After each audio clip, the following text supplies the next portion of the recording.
কি ভাবছেন, কি দেখতেছেন? একটু ভাবেন নিজেকে নিয়ে। কিসের কিসের এত টেনশন, এত চিন্তা? কি নিয়ে আপনি এত ব্যস্ত? এটা আবার নিজেকে নিয়ে ভেবে দেখেছেন কখনো যে একটা সেকেন্ড, একটা মিনিটে কি হতে পারে বা কি হয়? আপনি কখনো জানেন?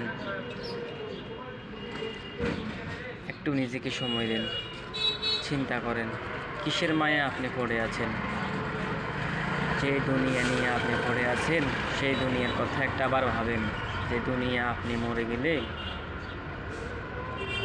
মাত্র কয়েক সেকেন্ডের ব্যবধান বা কয়েক মিনিটের ভিতরে আপনার সব কিছু অন্য কারো হয়ে যাবে। কার জন্য করতেছেন আপনি এইসব? কিসের জন্য করতেছেন? একটু নিজেকে সময় দেন, স্থির থাকেন।